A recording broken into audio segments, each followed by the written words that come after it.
यीशु मसीह हमारा आदर्श है, यानी कि यीशु मसीह हमारे लिए एक उदाहरण है।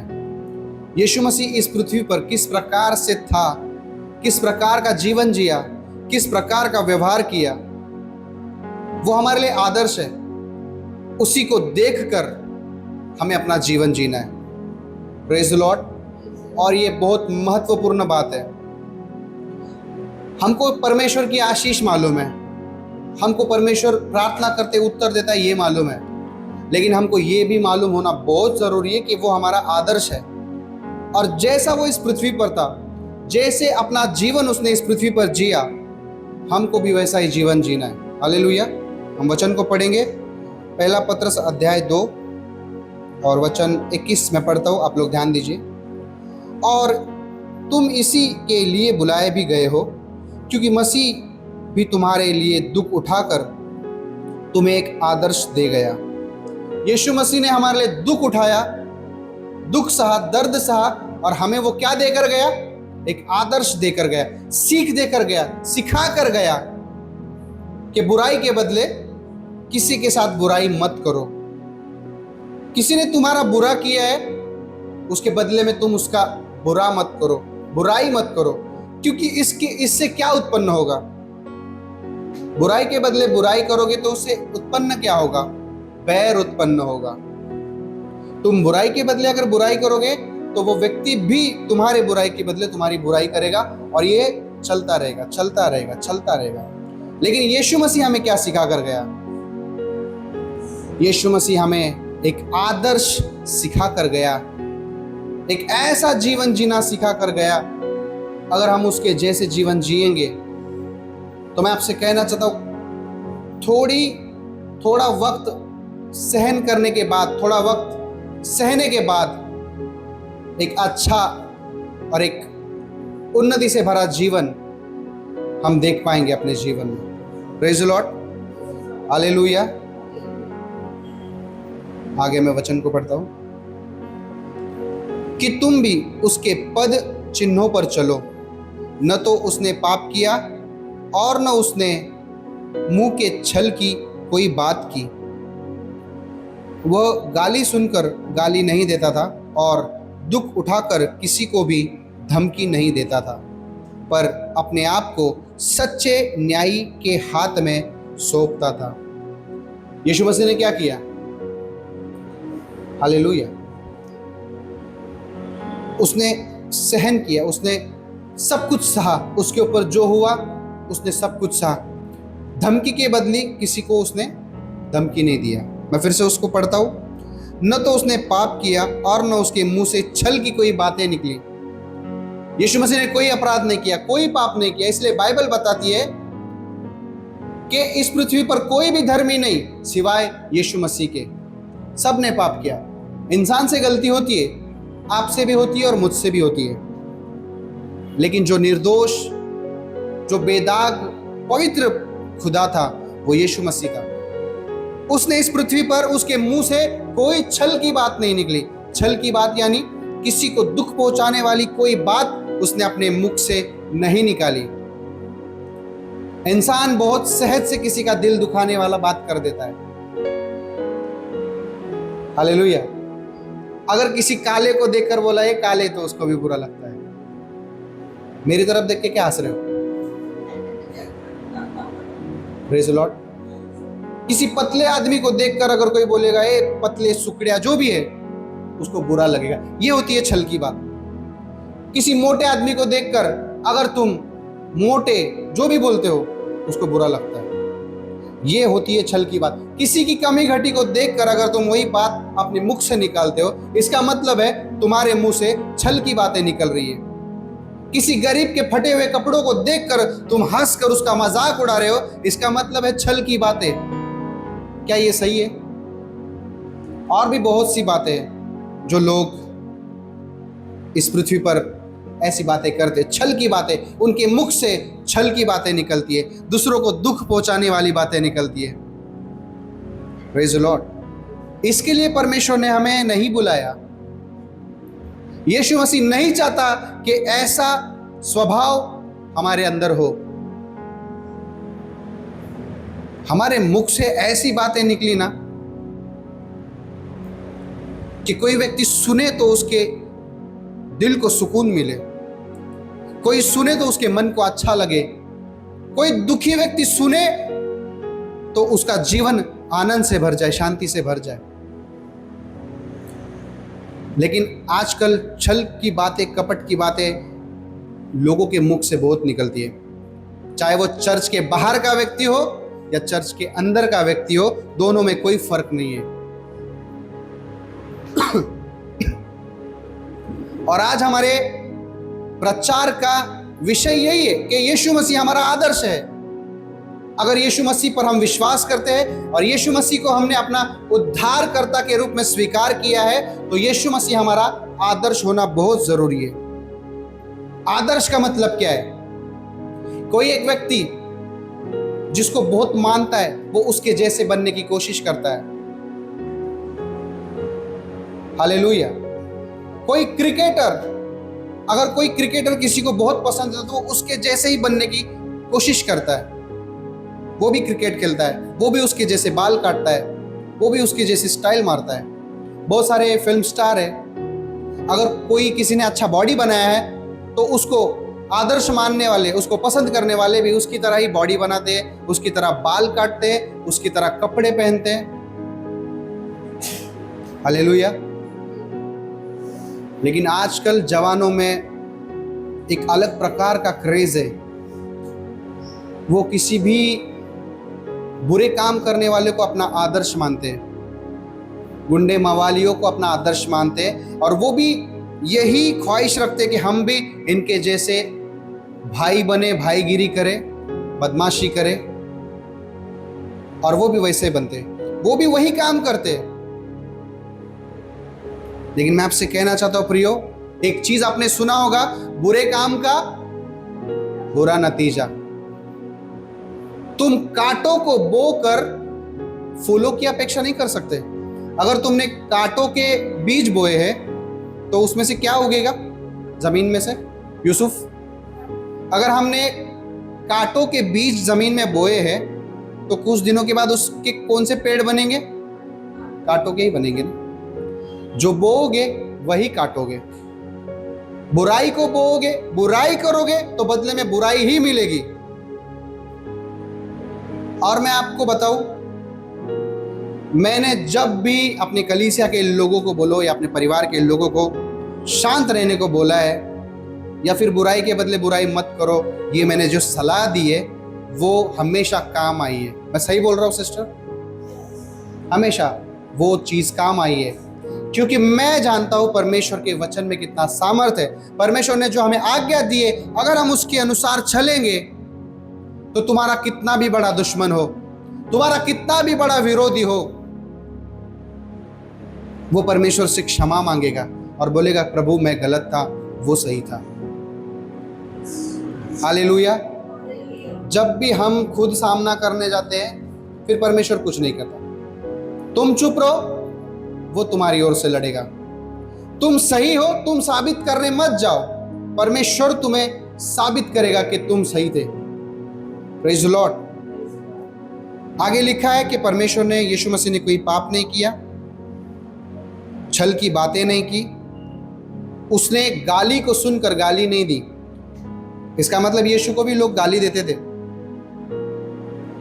हालेलुया। यीशु को भी लोग गाली देते थे, यीशु को भी लोग मारने के लिए आते थे, यीशु का भी लोग विरोध करते थे। और पता है कौन? वही लोग जो वचन सुनने वाले थे, जिनको वचन मालूम था, जिन्होंने यीशु मसीह को चमत्कार करते हुए और मुर्दों को जिंदा करते हुए देखा था, वही लोग। Praise the Lord. अगर हम यीशु पर विश्वास करते और गाली देते तो हमने अभी तक यीशु को नहीं समझा, नहीं पहचाना। अगर हम यीशु पर विश्वास करते हैं और किसी को बुरा लगे ऐसी बातें हमारे मुख से निकलती है, इसका मतलब हमने यीशु को अभी सही से नहीं पहचाना। अगर हम यीशु को सही रीति से पहचानते और यीशु को सही रीति से स्वीकार करते तो हम कभी भी छल के बदले छल नहीं करते और गाली सुनकर गाली बदले में उसको गाली नहीं देते। बुराई के बदले में हम उसकी बुराई नहीं करते। जिसने यीशु को समझ लिया है, जान लिया और अपने हृदय में स्वीकार कर लिया है, वो अपने लिए ही नहीं जीता।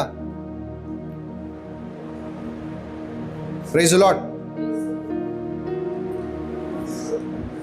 वो होता है ना, मैं मराठी में बोलते मी पणा त्या व्यक्तीमध्ये जो स्वतःमध्ये जिवंत है, जो खुद के लिए जीता है। पौलुस कहता है मैंने अपने आप को क्रूस पर दे दिया है, मैं यीशु के साथ मर चुका हूं, मुझ में अब मैं जिंदा नहीं, मुझ में यीशु जिंदा है। अगर तुम में यीशु जिंदा है तो कोई तुम्हें गाली देगा तो तुम बदले में गाली नहीं दोगे, क्योंकि यीशु गाली नहीं देता था, तुम आशीष दोगे। अगर आज भी तुम्हारे लिए कोई बुरी बातें बोलता है और बदले में तुम भी उसके साथ वही करते हो, इसका मतलब यीशु तुम्हारे अंदर नहीं है। ये सच बोल रहा हूं मैं। और इसीलिए आज कई सारे लोग बीमारियों का सामना कर रहे, गरीबी की सामना कर रहे और अलग अलग प्रकार का चीजों का सामना कर रहे। ये सब परीक्षाएं हमारे जीवन में आती है फिर प्रियो, क्योंकि हमने पूरी तरह से यीशु को स्वीकार अपने जीवन में नहीं किया है। हम क्यों इतना समय लगा रहे यीशु को स्वीकार करने के लिए? आप लोगों को अगर बुरा लग रहा है तो लगने दो, क्योंकि आपको जब बुरा लगेगा तभी ही आप सुधरोगे। हम प्रभु भोज लेते, मुझे बुरा लगता है कई सारे लोग प्रभु भोज लेते हैं, लेकिन कुछ लोग प्रभु भोज नहीं लेते, क्योंकि हमने अब तक यीशु को पूरी तरह से स्वीकार नहीं किया। कुछ लोग प्रभु भोज इसीलिए नहीं लेते क्योंकि उनके अंदर कुछ तो कमी है। सही बात है। क्यों आपने वो कमी रखी है? वो कमी जो आपको प्रभु भोज लेने से रोकती है, वही कमी आपको स्वर्ग जाने से भी रोकेगी। आज बड़ी आसानी से आप पीछे रुक जाते हो, आगे आकर प्रभु भोज नहीं लेते। कल को जब यीशु मसीह न्याय करेगा और यीशु मसीह जब आएगा, आपको वैसे ही पीछे रुकना पड़ेगा, स्वर्ग में एंट्री नहीं मिलेगी। मैं अगर थोड़ी सी कठोर बातें कर रहा हूं तो आपकी भलाई के लिए कर रहा हूं, आपको दोष लगाने के लिए नहीं, आपको ताने मारने के लिए नहीं, लेकिन आपके भलाई के लिए मैं कर रहा हूं। Praise the Lord. क्योंकि मैं नहीं चाहता कि आपके छोटी सी गलती की वजह से स्वर्ग का द्वार आपके लिए बंद रहे। मैं चाहता हूं कि जब भी यीशु मसीह आए, वो अपने हाथों को फैलाकर हमारा स्वागत करे और ये कहे कि स्वर्ग के राज्य में तेरा स्वागत है मेरे बेटे, मेरी बेटी, स्वर्ग के राज्य में तेरा स्वागत है, आ मेरे साथ स्वर्ग में चल। कितना अच्छा लगेगा ना ऐसा जब यीशु कहेगा। तो यीशु ने कहा कि मुझे हे प्रभु कहने वाला हर कोई स्वर्ग के राज्य में नहीं जाएगा। इसका मतलब सिर्फ यीशु कहने वाला नहीं जाएगा, लेकिन वही जाएगा जो पिता की इच्छा के अनुसार चलता है, जो परमेश्वर के इच्छा के अनुसार चलता है। अब परमेश्वर की इच्छा क्या है? परमेश्वर क्या चाहता है? यीशु मसीह क्या चाहता है? यीशु मसीह ने क्या लिखा है, क्या बताया है बाइबल में? कि छल की बातें मेरे मुख से नहीं निकलती। मैं गाली को सुनकर गाली नहीं देता, मैं किसी का दिल दुखे ऐसी बातें नहीं करता, लेकिन मैं अपने आप को उस सच्चे परमेश्वर के हाथों में सौंपता हूं। यह ज्यादा कठिन नहीं है प्रियो। किसी ने हमको उल्टा बोला, हमको तुरंत बहुत गुस्सा आता है, हम उससे भी ज्यादा उसको सुना डालते हैं। लेकिन चुप रहना, माफ करना, जो हुआ उसको भूल जाना और यीशु के जैसा स्वभाव रखना, ये बहुत सिंपल है, ये ज्यादा कठिन नहीं है। ये कठिन उन लोगों के लिए है जिनके अंदर मीपना है, घमंड है, मैं। जिसके अंदर ये चीज है वो कभी दूसरों को माफ नहीं कर सकता। लेकिन जिसके अंदर यीशु है, जिसके अंदर यीशु मसीह का आत्मा है, उसके साथ कितना भी बुरा क्यों ना हुआ हो, वो हमेशा यही कहेगा कि हे पिता, इन्हें क्षमा कर, क्योंकि ये नहीं जानते कि ये क्या कर रहे हैं। अब मुझे बताओ, हमारे अंदर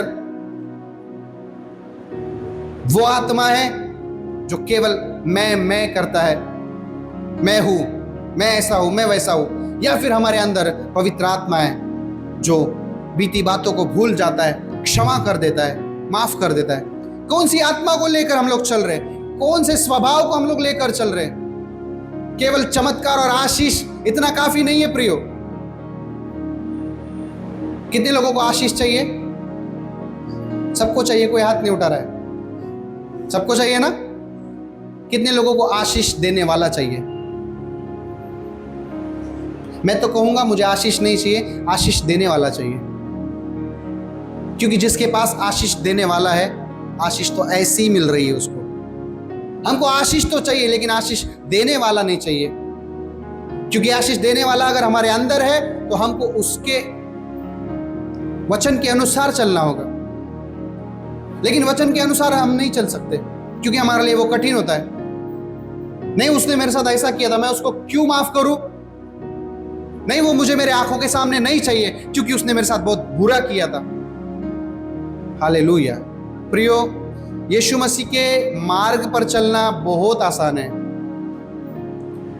अपने गुस्से को मारना बहुत कठिन है, अपने घमंड को मारना बहुत कठिन है। और घमंड कभी भी हमारे लिए सही नहीं है। हमारा घमंडी स्वभाव हमारे लिए नुकसान का कारण है।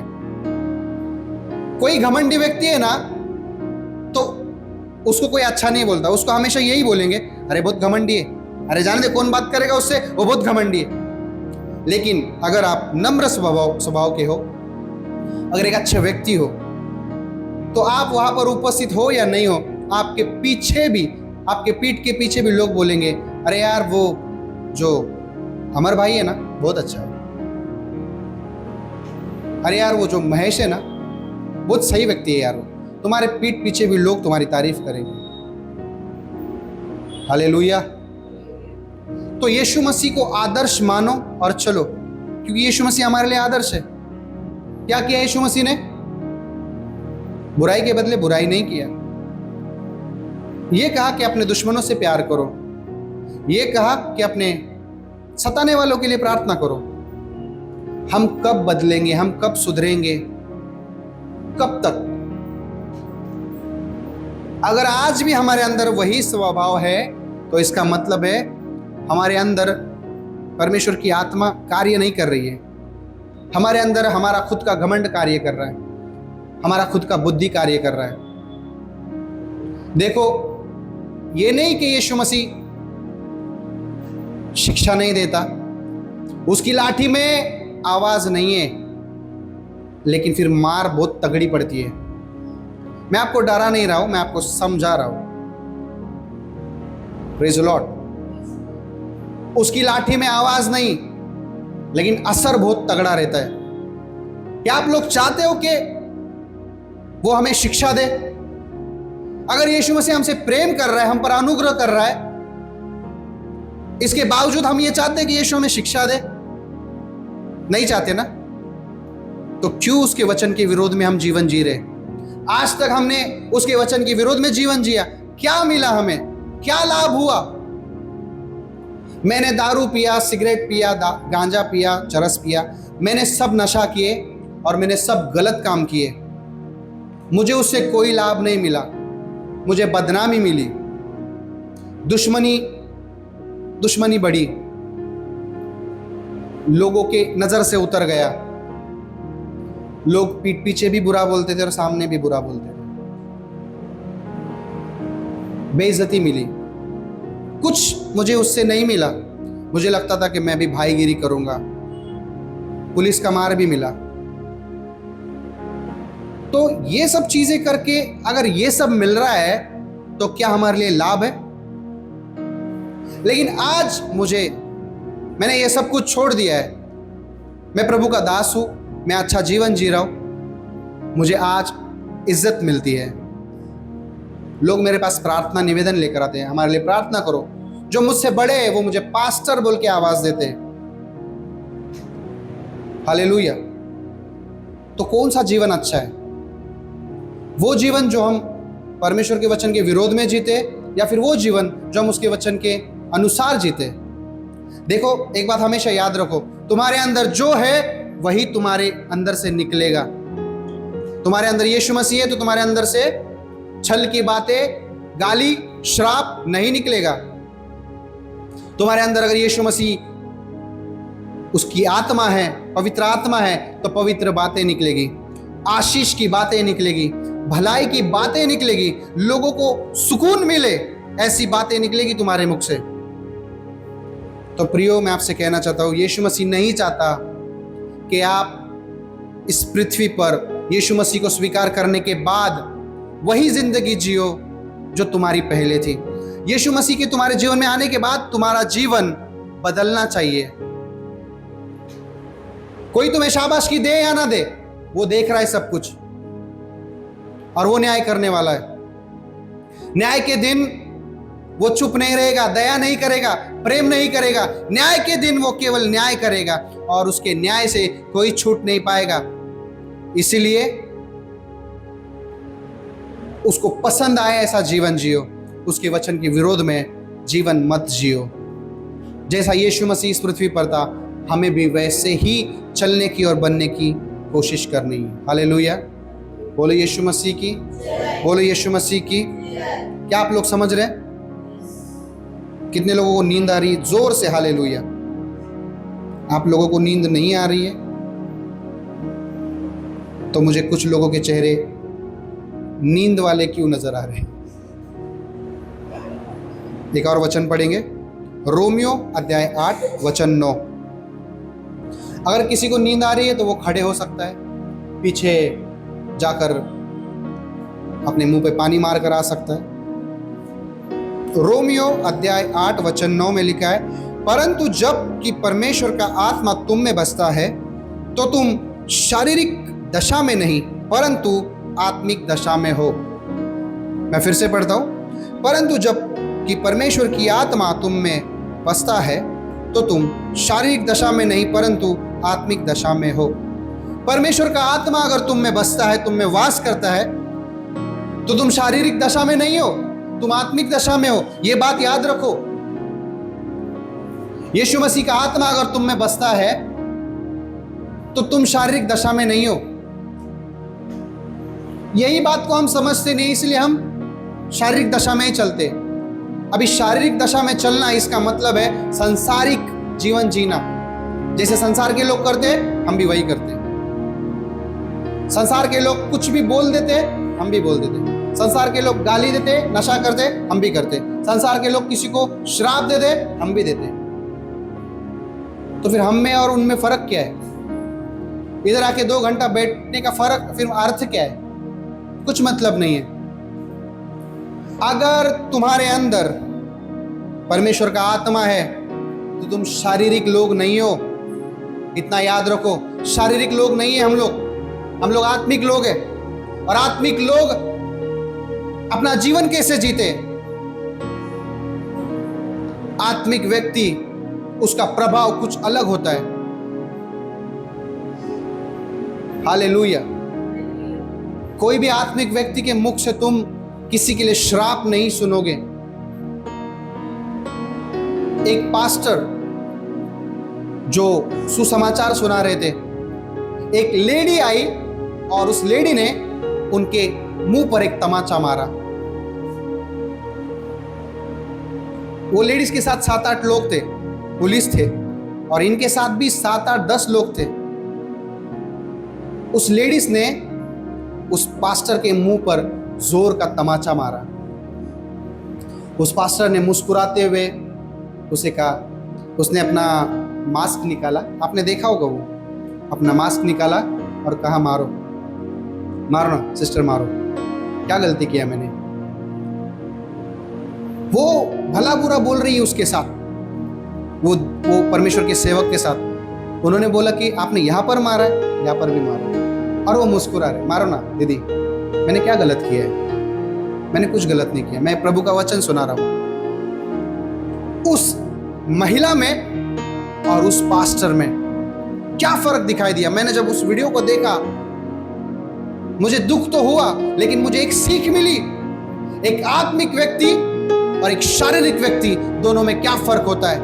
एक शारीरिक व्यक्ति जो महिला होकर उस पुरुष के मुंह पर तमाचा मार रही है, चाटा मार रही है, और उसे जरा भी दया नहीं आ रही कि मैं एक महिला हूं और मैं कैसे इसको मारूं।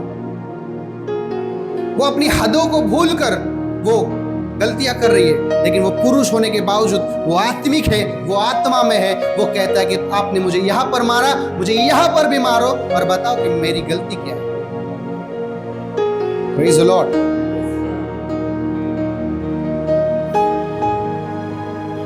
हालेलुया। ऐसी परिस्थिति हमारे भी जीवन में भी आए तो हम क्या करेंगे? कोई तुम्हें सताए, जरूरी नहीं कि कोई तुम्हें मारना ही चाहिए। बातों के द्वारा भी इंसान घायल कर देता है सामने वाले को। देखो, अगर तुम आत्मिक दशा में हो तो ये चीजों को फेस करना पड़ेगा। तुम ये नहीं बोल सकते कि मेरे साथ ऐसा क्यों हो रहा है और मुझे अभी इसके लिए कोई एक्शन लेना पड़ेगा। आत्मिक दशा में हो तो ये परिस्थिति को फेस करना पड़ेगा। तुम्हें सीखना पड़ेगा कि ऐसी दशा में, ऐसी परिस्थिति में मुझे आत्मा में कैसे बने रहना है। हालेलुया। परमेश्वर का मार्ग बहुत सीधा है, बहुत आसान है, लेकिन कठिन किसको जाता है?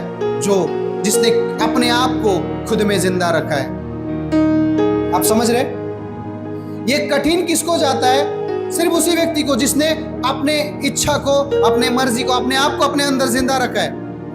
उसी को तकलीफ होती है। अगर तुझ में तू जिंदा है तो तुझे लोगों का कहा हुआ बुरा लगेगा। अगर तुझ में मसीह जिंदा है तो लोगों ने क्या कहा है तुझे फर्क नहीं पड़ेगा। हालेलुया। अब आप खुद को जांचो। अगर मुझे कोई कुछ बोलता है तो क्या मैं उसको माफ कर देता हूं या अपने दिल में पकड़ के रखता हूं? अगर मुझे कोई भला बुरा कहता है तो उसके बदले में मैं भी उसको भला बुरा कहता हूं या फिर उसको माफ कर देता हूं या फिर उसको समझाता हूं कि ऐसे मत बोल, क्योंकि ये यीशु मसीह के वचन के विरोध में है। हर चीज का न्याय होगा। हमने जो शब्द अपने मुख से बोले हैं उसका भी न्याय होगा। अगर तुमने किसी को श्राप दिया है, तुमने किसी का दिल दुखाया है, तुमने किसी को गाली दिया है, तुमने किसी की कमी घटी को देखकर उसको चिढ़ाया है, तुम्हारे हर एक शब्द का न्याय होगा। बचोगे नहीं न्याय से। यीशु मसीह पवित्र है, दयालु है, कृपालु है, प्रेम करने वाला है। ये बात सच है, लेकिन ये बात भी सच है कि न्याय के दिन वो न्याय करेगा, छोड़ेगा नहीं। तो हमें क्या करना है? न्याय के सामने, न्याय के दिन उसके सामने दोषी बनकर खड़े रहना है या उसका प्रिय पुत्र बनकर खड़े रहना है? इस बात को सोचो और चुनाव करो कि हमें क्या करना है। Praise the Lord. हालेलुया। बोलो यीशु मसीह की, बोलो यीशु मसीह की। परमेश्वर कहता है कि तुम्हारे अंदर परमेश्वर का आत्मा है तो तुम शारीरिक दशा में मत अपना जिंदगी जियो, तुम आत्मिक दशा में अपना जिंदगी जियो। एक आत्मिक व्यक्ति कैसा होता है? जो आत्मा की अगुवाई में चलता है। एक शारीरिक व्यक्ति कैसा होता है? जो खुद की इच्छा के अनुसार चलता है। मुझे ये चाहिए, मुझे वैसा पसंद है, हाँ मुझे ज्यादा प्रार्थना करना पसंद नहीं, मुझे ज्यादा ऐसा, वो अपने बुद्धि के अनुसार चलता है। एक आत्मिक व्यक्ति जिसको दुनिया से कोई लेना देना नहीं, जो अपना कामकाज करता है, अपना घर देखता है, अपना आत्मिक जीवन देखता है। क्योंकि मैंने कहा संसार की सारी चीजें मैंने किया, मुझे कुछ आनंद नहीं मिला, मुझे उल्टा उसमें नुकसान मिला। लेकिन आप कोशिश कर देखो, कोशिश कर नहीं, आपको करना ही है। आपको अच्छा जीवन जीना है, वरना आपके बुरे काम का बुरा नतीजा आपके ऊपर जब आएगा आप बर्दाश्त नहीं कर पाओगे। परमेश्वर की लाठी जब पड़ेगी बर्दाश्त नहीं कर पाओगे। तुमको प्यार से कोई समझा रहा है तो समझ जाओ, सुधर जाओ। हालेलुया। बोलो यीशु मसीह की, बोलो यीशु मसीह की। मैं विश्वास करता हूं प्रियो, ये वचन जो है आपने जो भी सुना है, आज से ही आप इस वचन के अनुसार जीना शुरू कर दोगे, क्योंकि यही आपके और मेरे लिए भली बात है। अगर हम इसको इग्नोर करेंगे और घर पर जाके वही चीजें करेंगे, फिर आप मत कहना कि मेरे साथ ऐसा क्यों हो रहा है। क्योंकि परमेश्वर का वचन कहता है, परमेश्वर दयालु, कृपालु, मंदक्रोध है, विलंब से क्रोध करने वाला परमेश्वर है। विलंब से क्रोध करने वाला परमेश्वर है। वो क्रोध करता है, विलंब से करता है, मतलब थोड़ा समय लगाता है, वो इतना जल्दी नहीं क्रोध करता। लेकिन फिर जब क्रोध करता है तो उसके क्रोध के सामने कोई टिक नहीं पाएगा। वो भस्म करने वाली आग है। क्या है वो? भस्म करने वाली आग। वो दयालु है, प्रेम करने वाला है, लेकिन वो भस्म करने वाली आग भी है। ये बात याद रखो। Praise the Lord. बोले यीशु मसीह की। आइए हम सब खड़े हो जाएंगे, हम प्रार्थना करेंगे।